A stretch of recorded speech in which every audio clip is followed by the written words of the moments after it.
Hey YouTube, I'm back today with the recipe. Today will be Tijuana style coffin bread, and here's what you'll need.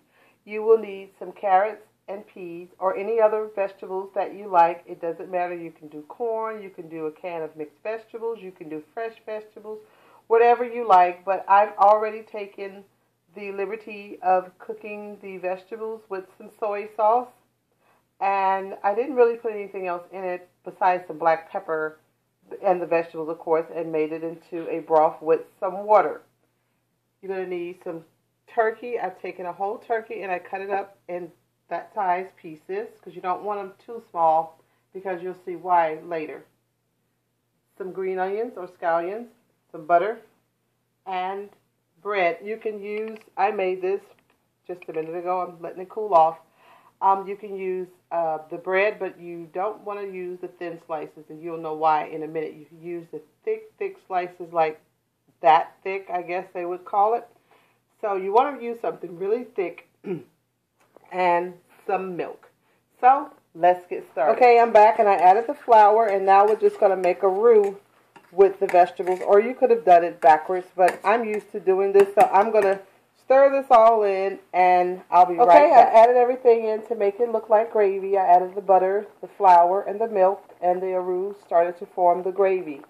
So now we're just going to let this simmer, and if it's too thin and you thought you put a lot of more milk than you should to make it thick, just turn it up a little bit and let it cook to make it thicker for the gravy. This doesn't look too much like gravy because of, well, actually creamy gravy, because of the soy sauce that I used to do my vegetables in earlier. Or, if you like, put some more milk in it. Probably not going to turn the creamy white color, but you know. Just going to let that cook and thicken up. And I put my green onions as you see. I didn't put all the onions in because I'll show you why later.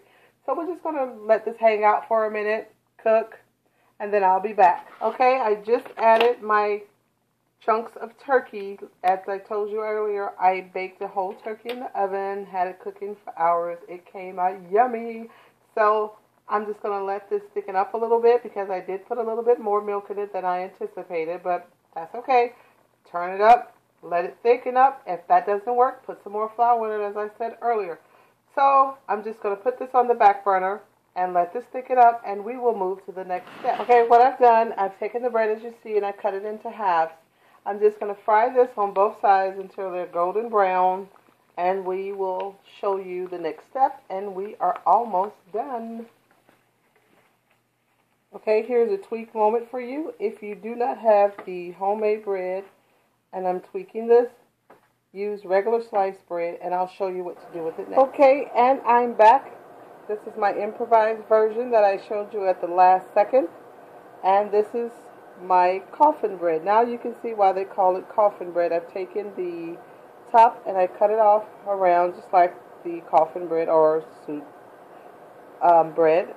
This is it. So I'm just going to show you in a minute after I plate how it actually okay, and here it is. I've taken the middle part out as you saw, and as well as the top to make it look like a coffin. So here we are. I hope you try it. Let me know if you want to see a revisited version of this. I will remake this in the version that I know, but this is the version that I cook, but I could do the traditional or more traditional way. Thanks. Have a great night.